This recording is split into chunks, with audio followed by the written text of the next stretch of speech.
Good evening. I'm Malcolm Clemens Young, Dean of Grace Cathedral in San Francisco, California. Welcome to the forum. Can the threat of climate change bring together the political left and right in the United States?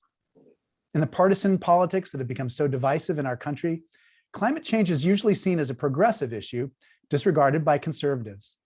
For those who believe that climate change is a very real threat to the world's environment, security, economy, agriculture, and people, they know that the world must come together quickly to find durable solutions before it is too late. Yet how can we build consensus for action globally when in our own country we remain divided? Today's guest, Bob Inglis, is a former member of Congress and the founder of republicn.org, a grassroots organization whose mission is to educate, recruit, and organize conservative voices for action on climate change. Each year, the Cathedral chooses a theme for inspiration and reflection. And in 2022, our theme is connection.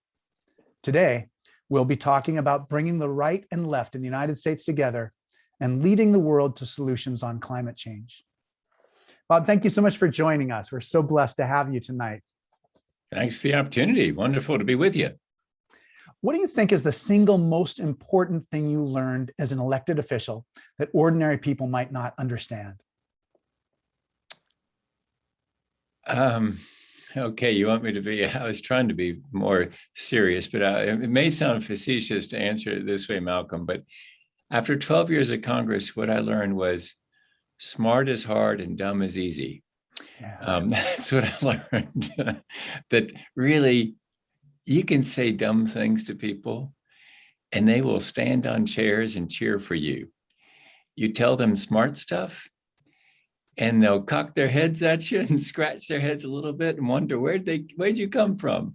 Honestly, it's a serious challenge. I mean, it's and we're seeing it right now in our political landscape. Is really, you can tell people really stupid stuff, and they will cheer for you because you sort of leave them where they are. If you're going to actually try to lead people, it's really hard. And most politicians choose to follow rather than lead, because when you lead, you get shot in the back, And so that's what I learned after 12 years in Congress. Okay, now let me try to make it a little more happy. I'll come up with something better. Well, I'll think about it though. I'll have to think about something more positive than that. Well, it's funny. We had a very prominent lobbyist that was in our congregation in Silicon Valley. And his name was John Lopez. He was a war veteran from the Korean War, injured there, almost killed in Korea. And what he said over and over again was that he was just surprised. I mean, there's a way in which I think ordinary people thought that elected politicians weren't very smart. He said right across the line that these are people who are the cream of the crop. That, they're the top in terms of their intelligence. It was really what his perspective was. And ever since then, I do just try to look for signs of that intelligence that people have. And you're right. I can imagine the path of least resistance sometimes can be just to try to kind of win followers in cheap ways. Yeah, because for example, in climate change, I was asked recently, how many votes do you think you could get on the Republican side if we had a climate bill on the floor of the House or the Senate? And I thought to myself, I said, one or two in the House, maybe one or two in the Senate. And then they asked a very interesting follow-up question. They said, and if it were a secret ballot? And I said, 20, 30, 40 in the House, 10, 20 Republicans in the Senate would vote for it. So the difference is, like you said, they're smart enough people in the House and the Senate. It's just they're afraid of the people they represent. That's us. What we have to do is we have to give them the assurance that, hey, we'll follow you. We'll actually support you if you tell us things we need to know, tell us hard things.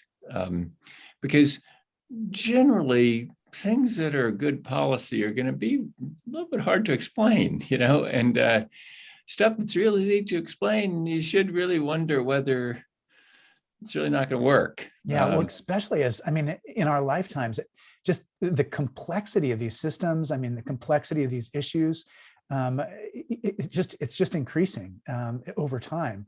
And so you're right. How do you explain the policies for the Federal Reserve, or how do you explain international politics? And you're right. I can imagine that something that's simple and misrepresenting simple can be a real temptation. Yeah. And, the difference between a politician and a priest, I suppose, is we're commanded in scripture to love the priest and to listen to him or her as they preach the gospel to us and preach the truth in love, right? Yeah.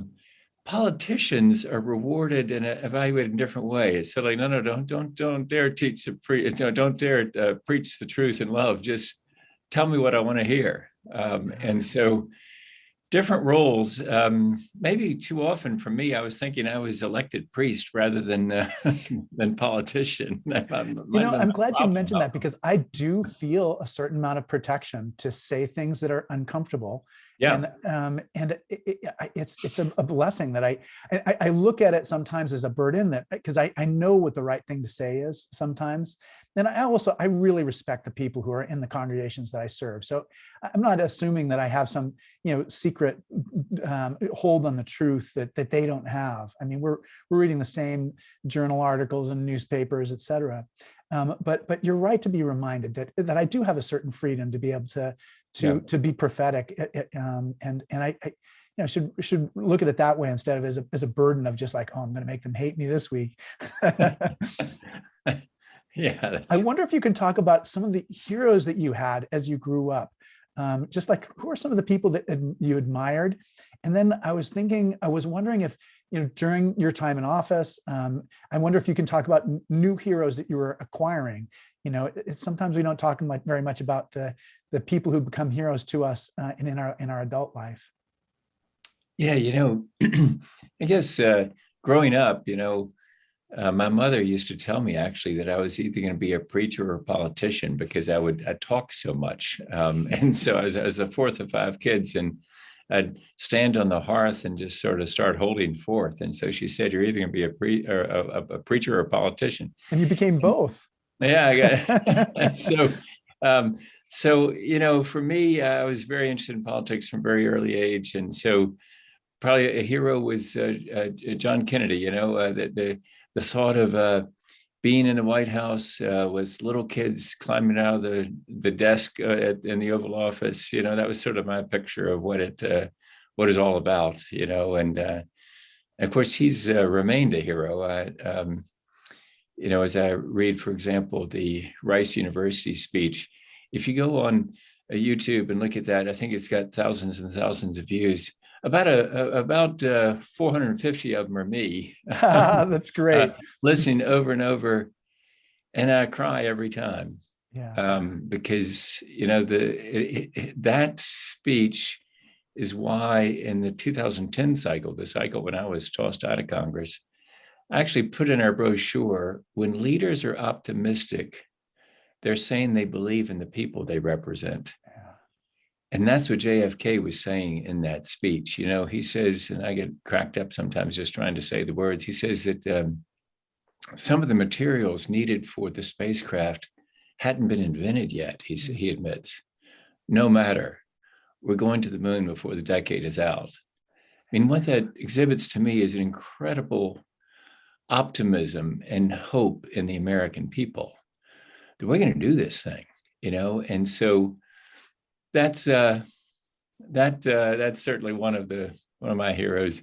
Answer your question. Later heroes, I remember a time with John Kasich where he corrected me. And sometimes when people correct you, you really got to appreciate that. And so John was the chairman of the budget committee. When we balanced the budget, by the way, for the first time since the 1950s, we balanced it long in the late 90s.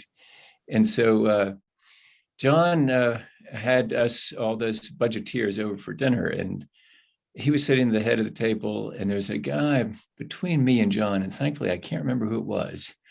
But I remember that he was telling John all the terrible things about Hillary Clinton.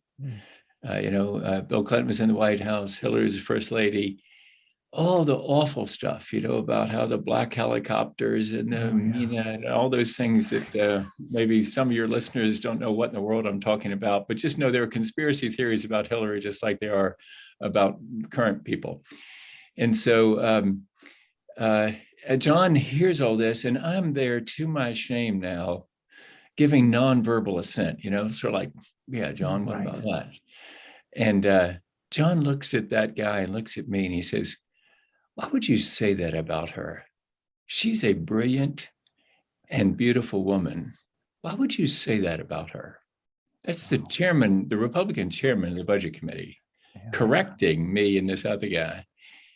And I really needed that. I appreciated John saying that because it helped me to realize, why am I giving nonverbal assent to all that verbal vomit that we just heard about Hillary Clinton? It didn't make any sense. And so that's what I appreciated John correcting me. And really, as time went on in my political career, I thought that the people of the district might appreciate the same thing. When people were calling Barack Obama a secret Muslim, non-American socialist, and I was asked about that, I'd say, no, he's none of those things. I thought they'd appreciate it. Turns out they didn't, but but maybe we'll get back to the time when John Kasich is the rule there. Right. I mean, and maybe you just have a longer view of things, and your constituents are going to catch up to you, at some point further down the line. I wonder if you can talk about like when you first ran for Congress and just what that election was like. Yeah. I ran for Congress when I was, I guess I was 34 when I got elected. So in 1992, I'd never run for office before, challenged a six-year incumbent, and in a miracle got elected. That began what we call Inglis 1.0. There was a 2.0, a new and improved version, or at least I thought it was new and improved. And to tell you the truth, Malcolm, as I look back on 1.0, there are a lot of embarrassing moments like the one I was just describing with John Kasich. Really my problem was that I sort of saw myself as pure as a driven snow. Everybody else in the political process was swine. I alone was pure. On a sanctimonious scale, I was right up there, nearly a perfect 10. And that was my first 6 years in Congress. Then I was out 6 years doing commercial real estate law. Had the opportunity to run again in 2004 for the same seat, Greenville-Spartanburg, South Carolina, one of the 6 U.S. House districts at the time. Now, South Carolina's grown so much, we've got 7 congressional districts. And so I said to the district it'd be different, that this would be a different time for me. I'd be focused on energy security, which was sort of code language for climate action. It seemed to be going all right until the 2010 cycle, when I thought I was nice enough to be elected to be invited to the Tea Party, but I got specifically uninvited to said Tea Party in 2010. But the thing that happened in the meantime, the reason for the difference between 1.0 and 2.0, what is all about what we call in the family the teeth banging. I woke up in the night in April 30th, 2001. You'll understand in a moment why I can so well remember the date. Had time to think, I'm not feeling too well. Thought it one more time. Next thing I know, I'm waking up on the floor, blood is everywhere, and my 6 front teeth are up in my head. I had passed out and hit my 6 front teeth on the bathroom counter on the way down. In fact, on our counter, is a perfect impression of my 6 teeth. You can count them 1, 2, 3, 4, 5, 6. And so at the hospital, of course, they were thinking what we were thinking: heart attack, aneurysm, blood clot. Yes, completely. Emergency room doctor with not much bedside manner said, after various studies, he said, "You're dehydrated, man.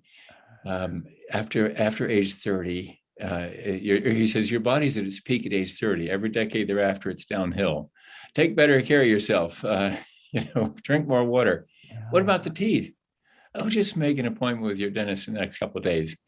Well, we knew that couldn't be right. So we called the dentist and he said, yeah, come right over. Canceled his morning, went to work, pulling my teeth down into place, splinted them, spent a couple of years in braces. Then we ultimately had to do some implants as well. But anyway, the thing that was neat, it was so transformative for me about that was as I was coming to on the floor, it's amazing how God gives us the ability to process all kinds of things at once. On one side of my brain, I was processing my health condition, which really did look pretty bleak: heart attack, aneurysm, blood clot.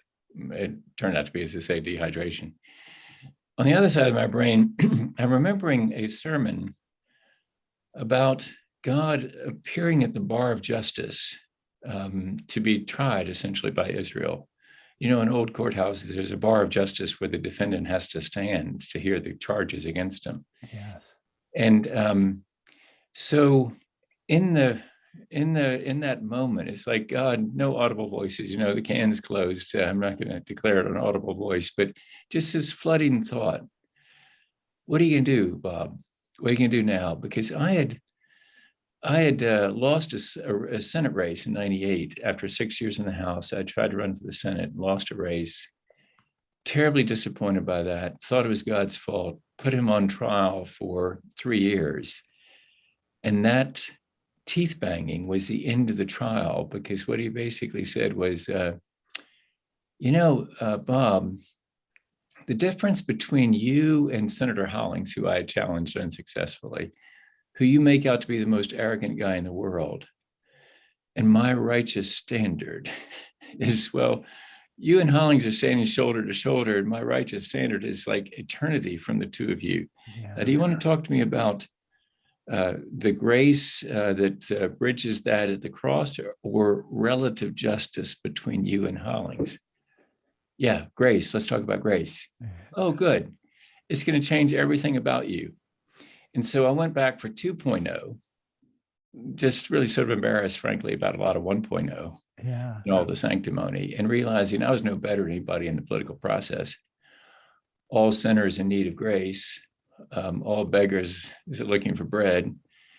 And that I just needed to try to figure out ways to work with people to accomplish things. And that created 2.0. Long answer, but I love that, because I loved hearing the story of any personal transformation. I mean, I'm more of a believer in kind of like this gradual process of sanctification. We at each stage in our life, we learn how to do things a little bit better because we persevere with wrestling with these angels that are bringing us into our best. I wonder if you can talk a little bit about just how the world had changed, because you would have experienced so much change yourself. And I wonder, what the difference was between the world in 1993 when you entered, official public life, and 2010 when you left. Yeah, I think it's and on into say 2016 and 2020. I think it's if there's a change, it's a coarsening of discourse. And really, I came along at a time when my party, particularly Newt Gingrich and me following Newt in 1.0, decided to make Bill Clinton our enemy. And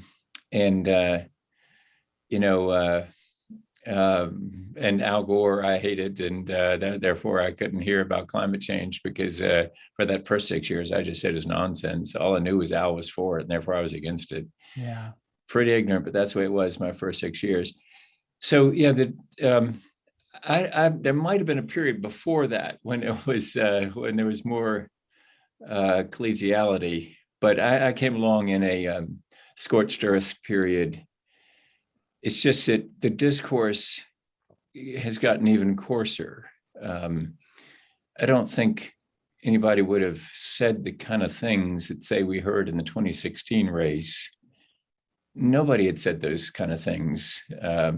Maybe back in some previous 1850 or something. Yeah, 1848. In the 1840s, there was a lot of tension.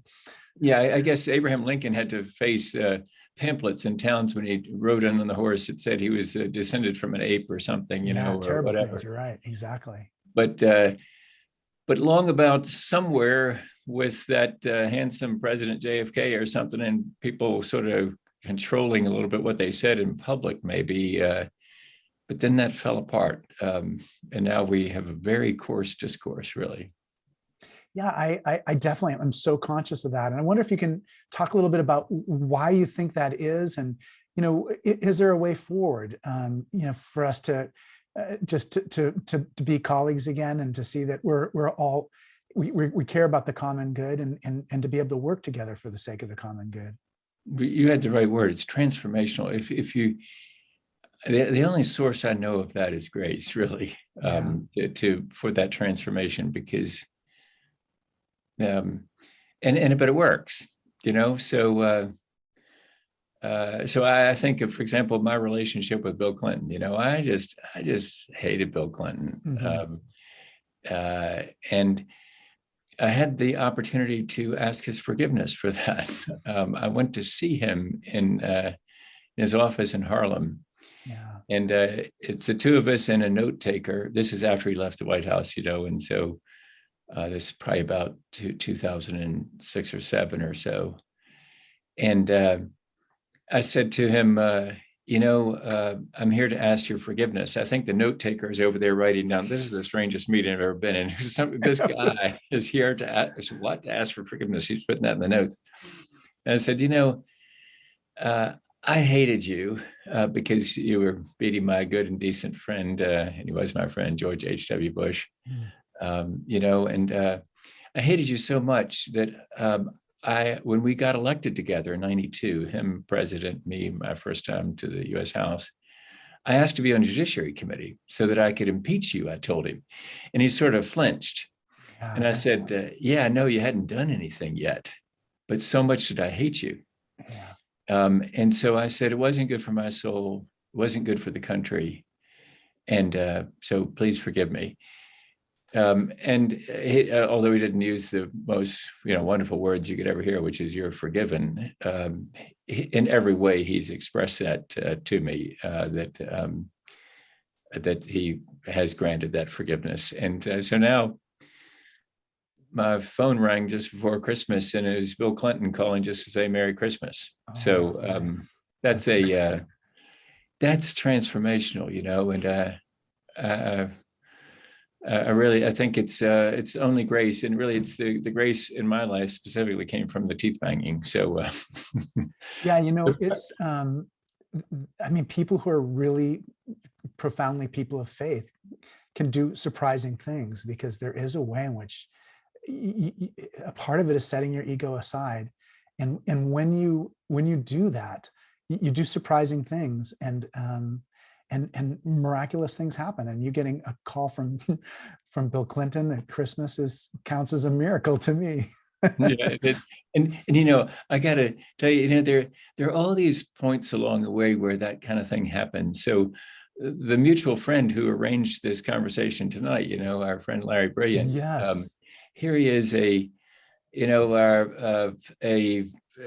classic Bay Area kind of guy, with probably a fairly liberal pedigree, I should say, reached out to me, a Republican Southerner, Christian Episcopalian, and really has forged this amazing relationship that now that Larry sends me love notes, literally, it says "Love Larry," and I write back "Love Bob," and it's and my son, in fact, wrote his medical school entrance essay about Larry Brilliant, and and his amazing work on smallpox.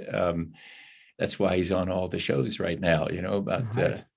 the pandemic. And so Larry's basically the chaplain for the Grateful Dead. You're right. Yes, yeah. It's like, how much more like Bay Area liberal can you get? Yeah. And so what the transformation there is, when that happens. In fact, it was Larry's connection at Skoll Global Threats Fund, his colleague there who made it possible for me to have that meeting with Bill Clinton. Mhm. So those relationships that, for example, Larry built with me led to that opportunity for me with Bill Clinton. So it really is, it's a risk that somebody like Larry took in that case, and it resulted in wonderful things. Yeah, and there is like again that miraculous feeling about it, and I think reconciliation feels so good. And you're right; those like two words, "You're forgiven." I mean, they're so powerful. But yeah, reconciliation feels so good. I hope that we can begin to see more of that happening. There's all these articles lately about kind of like American, like the future civil war kind of thing. And I just wonder, just like if there's some of the procedures, just like how we run government or how we use technology. If you have any suggestions about just how to bring people together more, just kind of by the rules that have kind of guide how we interact with each other, or changes in just kind of people's spiritual selves too. Yeah, I think it's, we blame a lot on the elected folks, the politicians, but politicians really just do what we ask them to do. And so it's really up to us to give them permission really to be different, because it's, I suppose what it is we want gladiators who will fight to the death on our behalf. And I don't know when we will figure out that that's really not working for us,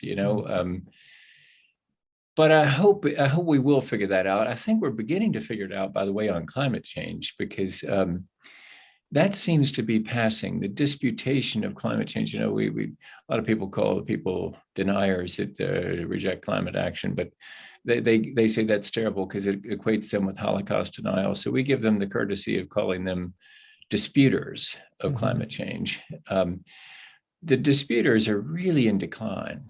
I feel like that too, generationally even. I mean, so if you look at the statistics of what people believe when they're in their 20s versus when they're in their 70s, it's even more of a pronounce. I think we're just all realizing it, and I think some of us realized it at different rates than others. Yeah, and I really think that perhaps climate change could be a way that we model the answer to your last question, which is how do we get out of this? It's just come to the realization we're literally in this one together. Yeah.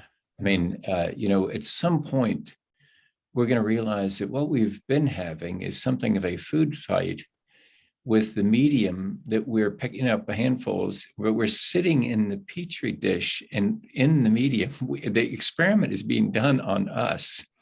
We are in the experiment. And at some point, we're going to say, you know what, getting a little bit hot in here. Maybe let's turn down that Bunsen burner because this thing is getting hot. And I think we're getting to that point where, and that's I totally agree with you. I wonder if you can talk just a little bit. I mean, I remember being a young person and just thinking of nature as being out there, this vast, like the idea of desert in the Old Testament, for instance. It's just like something so great that human beings certainly couldn't have any effect on what it was. And I do remember just, being in my late teens and my early 20s and starting to realize, no, human action can end life on the planet, not just through nuclear holocaust, but also through an environmental degradation. And I wonder if you can just talk about how your realization about just how serious the climate crisis is came to be. Yeah, for me, it's a three-step metamorphosis. Like I said earlier, about first 6 years in Congress, English 1.0, I just said climate change is nonsense. Sadly, it was just because I had it out for Al Gore and Bill Clinton. And then I was out 6 years doing commercial real estate law again in Greenville, South Carolina. I had the opportunity to run for that same seat again in 2004, the year that our son had just turned 18. So he was voting for the first time. And he came to me and he said, "Dad, I'll vote for you, but you're going to clean up your act on the environment." His four sisters agreed. His mother agreed. That's a new constituency. These people can change the locks on the doors to your house. You need to respond to that constituency. So that was step one of a three-step metamorphosis. And by the way, my son was going to vote for me no matter what, right? It wasn't his economic interest to vote against me. He knew we were mortgaging the farmette, literally, that we live on. Oh, right. Oh, my Farmette's when you're goodness. not really a farmer, you just pretend to be farming, with 16 chickens and 3 horses and a big garden. So we pretend to be farmers. He knew we were mortgaging the farmette to run for Congress. So he's going to vote for me no matter what. I think what he's really saying was, Dad, I love you, and you can be better than you were before. So how about make this English 2.0, the new and improved version? Yeah. So that was step 1. Step 2 is going to Antarctica with the science committee, seeing the evidence in the ice core drillings. And then step 3 was another science committee trip and another one of those spiritual awakenings. Seems impossible, doesn't it, on a godless science committee trip? Because we all know that all scientists are godless. Well, apparently not, because this Aussie climate scientist named Scott Heron I was snorkeling with him, and he was showing me the glories of the Great Barrier Reef and explaining the challenge of coral bleaching. And I could see that Scott and I shared a worldview before any words were spoken. St. Francis of Assisi said, preach the gospel at all times. If necessary, use words. Yeah. And so Scott was preaching the gospel. I saw it in his eyes. I could hear his excitement about what he was showing me down below. And so I knew we shared a worldview. Later, we had a chance to talk, and he told me about conservation changes he was making in his life to love God and love people. He dies without air conditioning now in Townsville, Australia, a pretty hot place, rides his bike to work, hangs the family's clothes out on the line, all to consciously love people coming after us. And so I got right inspired. I wanted to be like Scott, who's now become a very dear friend, loving God and loving people. So I came home and introduced the Raise Wages, Cut Carbon Act of 2009. That's a revenue neutral, border adjustable carbon tax.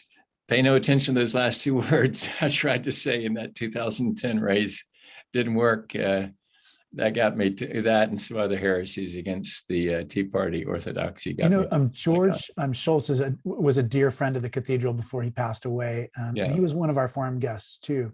And he talked a lot about carbon taxes. And I wonder if you can talk a little bit about how carbon taxes function in other societies in Western Europe, and just like what you see is like, why do Americans seem to have a problem with this approach to climate change? Or maybe you see us changing our ways at some time in the near future.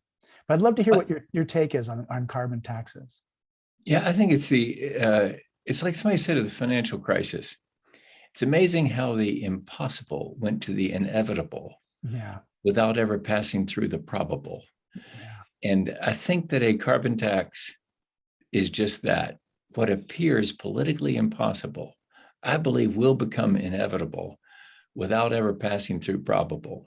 Yeah. And the reason is, it's the most effective way to get to a worldwide solution. You can basically, to fix climate change, you can regulate emissions, you can incentivize clean energy, or you can price in the negative effects of burning fossil fuels. I'm sort of telling you what's at our website at republican.org. But anyway, so you can regulate it. That would clean up our local air and be great. But if you regulate here and they don't regulate, say, in China, manufacturers may pick up and move from here to there, send us back that stuff, but we've essentially just exported, outsourced our emissions. Yeah. In fact, emissions would go up. Right, exactly. Because we're more energy efficient in the making of those products than they are in China. So you would actually end up going downhill on climate. Second possibility is just to incentivize clean energy. And if I were still in Congress, I'd be voting for a lot of these things, better wind and solar credits. Those are good things. Charging stations like President Biden's talking about, those are good.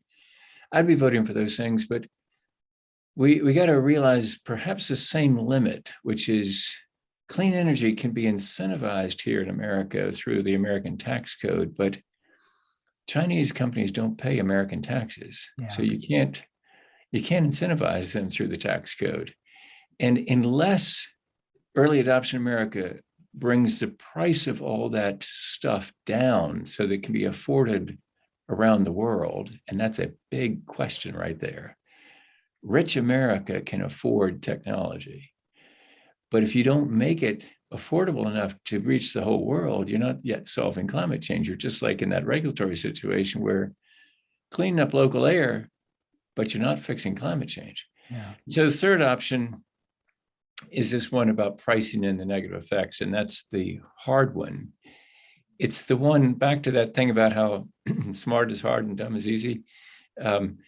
If you ask most economists, I know in this age of overstatement, that sounds like an overstatement, but if you ask most economists what they do about climate change, the first answer they'd give is they would do a carbon tax. Yeah, yeah. And that's everybody from Paul Krugman on the left to Greg Mankiw on the right. Yeah. It really is the waterfront of economists. And the reason is that it has a chance of going worldwide. And you ask about other cultures and other places that are doing this. The EU is getting ready to do a carbon border adjustment in 2023. And that's, we can see right now an example of how that's already working, because Russia is considering its own carbon tax. Why? Well, because if 2023 comes and the EU puts on a carbon border adjustment and they start charging a carbon tax on entry of all that natural gas coming from Russia into Europe, the tax is paid to the EU. And what the Russians have figured out is if we tax that ourselves, the tax money would end up in Moscow. Right. And we'd have the tax money. And so they're considering a carbon tax. So even Russia is considering it because of that mechanism of the carbon border adjustment. And so the key to this, we think, at republican.org, is to have America lead that, because we're the economy that everybody wants access to. And if we had a carbon border adjustment and our own internal carbon price, and you got to have those together in order to pass muster at the World Trade Organization. Yeah. But if you have those together, then America could actually cause the whole world to follow our lead. And then we'd be solving climate change. Yeah. Yeah. And it basically, from an economics perspective, we're talking about an externality. You taxing things that you don't want to happen is the way that you began to get a grasp on the situation. I wonder if you can talk a little bit about just what markets are good at when it comes to the environment, and what markets are less effective means for accomplishing environmental ends. Well, I think that this, and not just, I shouldn't say just I think, but there's this wonderful MIT simulation called En-ROADS, EN-ROADS. And that simulation, I'll give you a hint, because it's often played competitively. You can get a team and you can compete with somebody else. Choose the carbon tax. It's the first and most effective thing you can do. Other market mechanisms will have an impact, but the one you want to win with, if you are in that competition in the En-ROADS simulation, is first the carbon tax. And then you can do some other things too, probably like higher CAFE standards, fuel economy standards for cars, that'll be necessary. Probably like regulating fugitive emissions of methane. That's that's something really more susceptible to a regulatory solution than a pricing solution. But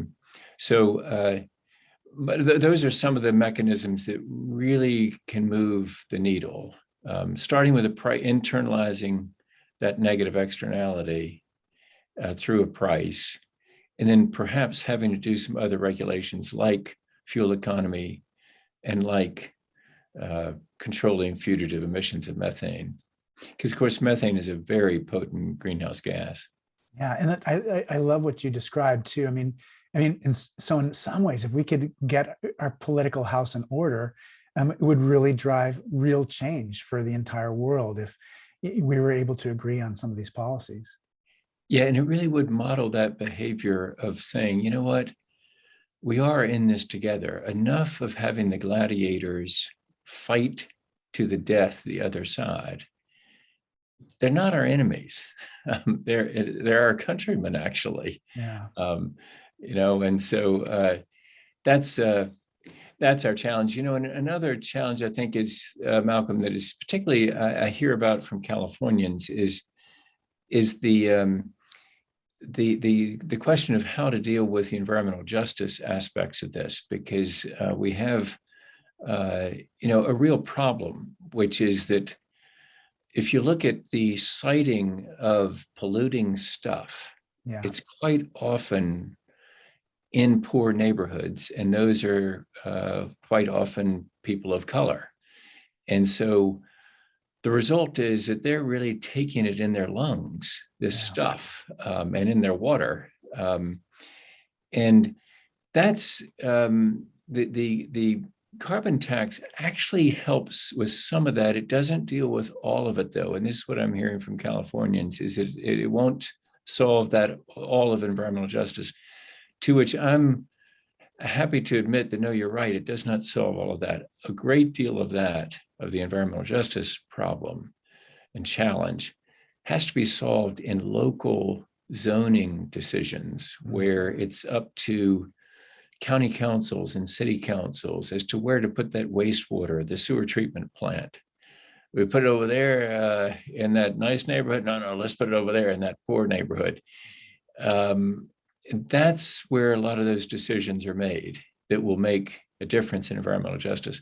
But it is also true, though, that the carbon tax can, by, you use the key words there, internalizing that negative externality, can really affect the worldwide impact of that dumping in other people's lungs, or dumping in their future, as in climate change, by bringing accountability to the emitter. And we think that's what it's all about, is just that blessings come from accountability. Havoc results from the lack of accountability, and climate change is that havoc, really. Yeah, I mean, that was one of the things that George Shultz said over and over again. It's just like, how do you use the carbon tax fees? And he was just very concerned about just, that money being a corrupting influence, and basically wanted to give everything back directly to all the citizens. So, every citizen would just have a share of that money returned to them. Yeah, and I can imagine. A good way. That's a good way to do it. Another good way to do it, we think, is a payroll tax reduction, because here's the thing about a carbon tax: it is regressive. Yeah, it hurts poor people, definitely, because the price of gasoline goes up. Right. You put on a $30 per ton price on carbon dioxide at the pipeline. It means the price of gasoline goes up by about 30 cents a gallon. Which means that people who spend large portions of their income on transportation are going to be affected in a different way than people who have significant resources, and transportation is a smaller percentage of their annual budget. Right. And, at $30 a ton is $11 a month increased electricity bill for the average home. Not much for a wealthy person, but for a poor family, that's serious. And so by itself, it's regressive, hurts poor people.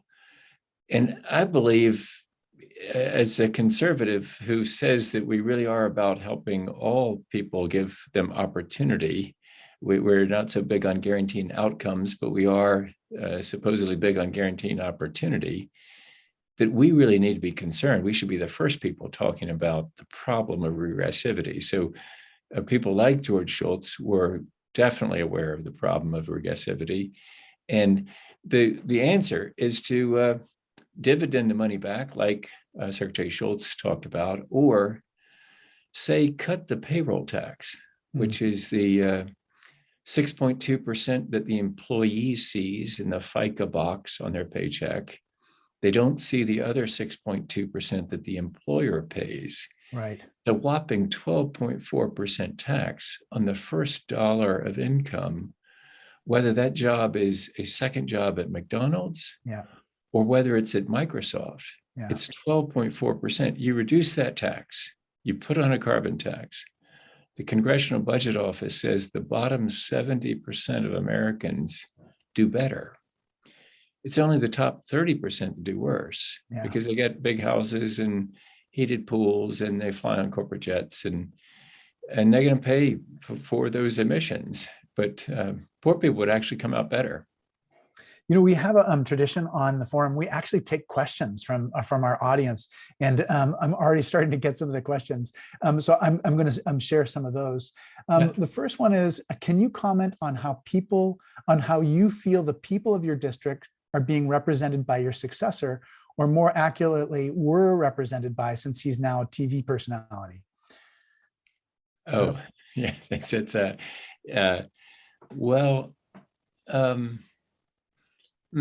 it's you can always pass too. I'm making a habit of not going, trying not to say too much bad about my successor. He actually beat me, in 2010. That would be Trey Gowdy. We were friends, actually, practiced law together. And I once met with him before, right as the Tea Party was coming on, and I confessed all my sins to him, that I had voted for the Troubled Asset Relief Program. That was President Bush's Rescue the Banks. That I was for comprehensive immigration reform. That climate change is real. Well, let's see, what other sins? I confessed all this at lunch to him. At the end of lunch, he said to me, "I'm a Bob Inglis kind of guy. I'm with you." Yeah. 3 months later, he's running against me. So it made for an awkward situation. Yeah, but I think that he was just reflecting the times of Tea Party, a sort of discontent with the economy and the way things were going. And I can understand that discontent. He surely tapped into it. And I became the guy that was, trying to help George Bush rescue the banks. I had people telling me that really what we needed was a good depression to clean things out. Oh my gosh. And I would tell them, my parents lived through the Depression. Right, completely. Oh. And I had never heard them put the adjective good in front of the word depression. Yeah. People were hungry and really hungry. When the government was destabilized, and it was a horrible time for Americans. But along came people, Malcolm, and said really stupid stuff to people. They were on television, commentators saying really stupid and easy stuff, and a lot of people got taken by it rather than waiting to hear. Now, listen, it doesn't make much sense for us to tank the banking system. Really, we need probably to rescue these banks. And oh, by the way, that money has been returned to the federal government. It worked out all right. George W. Bush turned out to be all right on that. I know, what a tumultuous time it must have been. Just, an extraordinary time to be in a situation like that, where you're at the center of just, the global economy melting down and trying to figure out what to do about that. Here's another question that just came in. I've heard a lot about carbon tax on fuels. The building industry creates the most carbon emissions. Is there anyone looking into taxing the parts of building, construction, operations, and emissions? Well, of course, anything that goes into the building would reflect those externalities, because once we do a carbon tax at the pipeline and at the mine, presumably, in other words, upstream at the source of it, it affects the price of everything downstream. And that, of course, Malcolm, is the problem politically. Oh, yeah, vote for Inglis. He wants the price of everything going into your new home to go up. That's essentially what's happening with the carbon tax. The price of everything goes up. Right. To its actual to the actual cost of it. Exactly. To measure the cost of exactly, because completely. Yeah, I'm with you. It's not an artificial thing. It's actually putting the true cost in. And so, but then what you have to do politically is what George Shultz was doing, which is smart, is say, but we're gonna tax it, we're gonna put it in the cost of everything, but we're gonna return that money to you. So like the Alaska Permanent Fund check, you'll get a carbon dividend check, or we'll cut your payroll taxes. And then you'll have more money to afford that house that you're building, but the house, you're going to make decisions based on the true cost. Right, exactly. And so if that house has a pool, well, then you might want to drain it in January and February. Yeah. Yeah. But if you want to heat it right on, well, have us all over for a pool party. We're for you, having the freedom to do that. But pay for what you take. Yeah. And what you're taking is some of the budget we've got to put up in the air. And so pay for it. Yeah. But you'll probably decide to drain that pool in January and February. Yeah, exactly. Exactly. I wonder if there are any new technologies that you see that are exciting to you in terms of, possibilities for helping us with regard to climate change and environmental degradation. Maybe somewhat controversial, realizing I'm speaking into an audience, maybe a lot of Bay Area folks. Yeah, nuclear. Small modular nukes are very exciting to me. Because not the gargantuans, we had one in South Carolina that we were building, $9 billion hole in the ground now in Jenkinville, South Carolina. The plant was stopped. It was pretty much a disaster, economic disaster, not an environmental disaster, an economic disaster. Yeah. But small nukes that could be off in an assembly line. Yes, we've got the trade-off of the waste, but the benefit is no emissions. Yeah. And what's interesting, speaking of, unusual bedfellows, it's what Bill Gates and Jim Hansen are talking Right, a lot exactly. about. I've studied his advocacy for this new technologies. Yeah, and it's really helpful, I think, because that's a place where, especially people we talk to at Republican.org, conservatives, when they hear that Bill Gates and Jim Hansen are talking about nuclear, they perk up. Because they think, okay, well, then that sounds like they're really aware that we need reliable power. And again, to those that are worried about the environmental impact of that, yes, indeed, it is a problem about the waste. But there are trade-offs in this fallen world. And that's one of the trade-offs. Hopefully, people like Bill Gates, who are giving a great deal of money to this, it's a thing called TerraPower, may be able to figure out how to use that waste until the last bit of radioactivity is used up out of it to make power, which is pretty amazing. So we need people like Bill Gates to be helping first politically turn people around and say, wait a minute, it's a real head turner. You mean Bill Gates is for something that's typically seen as a conservative way of making electricity? Hey, maybe we should listen to him. And then we find out that he's using his own money to try to figure out how to reduce the environmental challenge there as well. Yeah, definitely. I wonder if you can talk just a little bit just about COVID, what your experience of it was, and what do you think we've learned as a result of this terrible pandemic that's continuing to unfold around us? It's a mystery. What I've learned is a question mark that I need your help with, Malcolm. I think it's just this balance between we want to help people we want to protect people, and then they insist on freedom. And of course, we want all of us to insist on freedom, but we also feel a responsibility to try to protect people.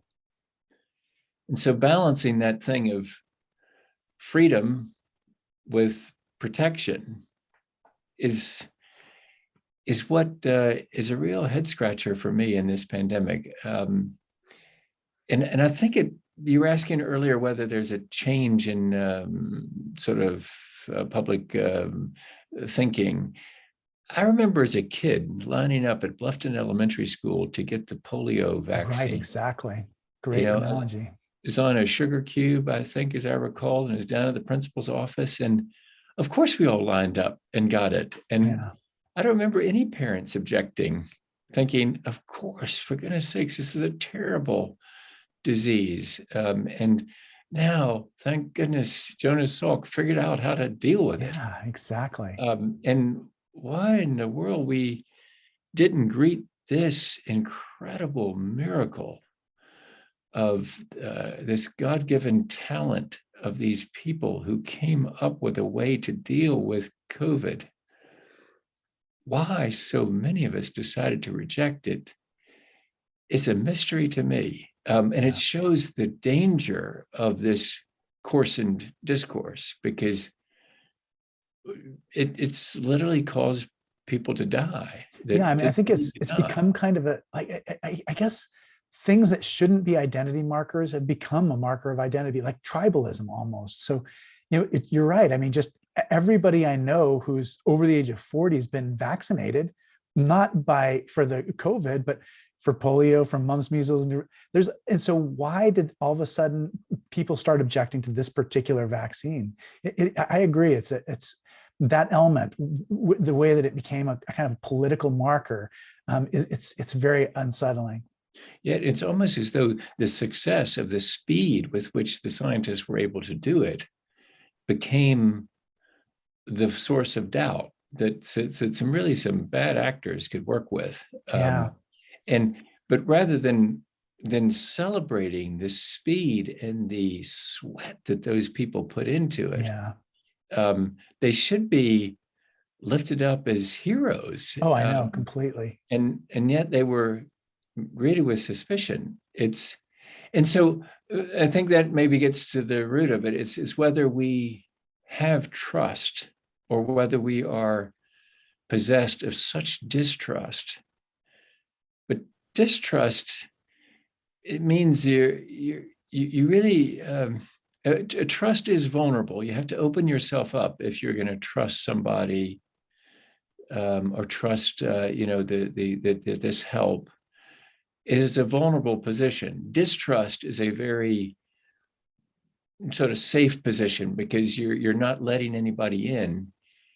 But it really turned out, in a Darwinian sense, not to be at all safe, because a lot of people died that didn't need to die. Oh, I know. It breaks my heart. Like, we're going to hit 900,000 Americans died of COVID. There's 2,500 died today. It is just astonishing. I mean, anyway, I'm very surprised, but we're, it's completely amazed by this, Bob. But we have 2 minutes left. I mean, just the time passed so quickly. It's been such a pleasure talking to you. But I wonder if you can talk about just signs of hope that you see around you as you look out from your perch, from your place. My hope is young people who, we see this all the time at republican.org. Young conservatives want action on climate change as much as their young progressive friends do.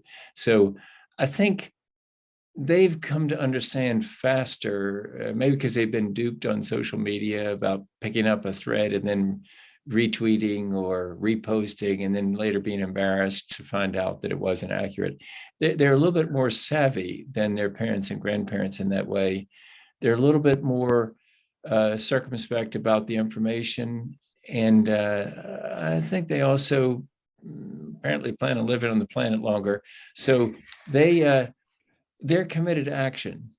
And we think that the love that they have for their parents and grandparents may get those parents and grandparents, the high propensity voters, involved. And maybe, just maybe, climate action could model this kind of behavior that heals the republic as well as solving the climate problem. Yeah, our Bishop Mark Andrus basically says that this is the first worldwide problem, that by necessity, it has to engage every person on the planet. And it's a kind of a way of reframing the crisis in a way that just helps me to be more hopeful about it. And just in the same way that we've evolved to solve other problems as a species, this is our chance to bring out the angels of our better nature. Yeah, it's been such a pleasure spending this time with you. It's just what a gift and a blessing it is. We're so grateful for your witness out there. I think there's almost no better thing I can think of than a ministry that preserves our planet and looks for ways to nurture the earth that is our mother. Yeah, absolutely. So yet I'm convinced we're gonna act on climate. We're gonna win. The question is whether we win soon enough to avoid the worst consequences. So that's what we got to do: accelerate the point of action. Yeah, exactly. Please join me on February 16th, when my guest will be the composer Lembit Beecher and neuroscientist Indri Viskontas. We're going to be talking about Opera Parallel's world premiere of the opera Sophia's Forest, and the lasting effects on families of refugee immigrant experience, the ways in which children use their imagination to cope with trauma, and how art can help us connect with ourselves and with others. We rely on your support for the forum. Gifts of any size make a difference. You can give at gracecathedral.org or by texting THINK, T-H-I-N-K, to 76278. And thanks again, Bob, for this time together. And we wish you all the best in this important ministry that you're undertaking. Thanks, Malcolm. Great to be with you. All right. Good night, everybody.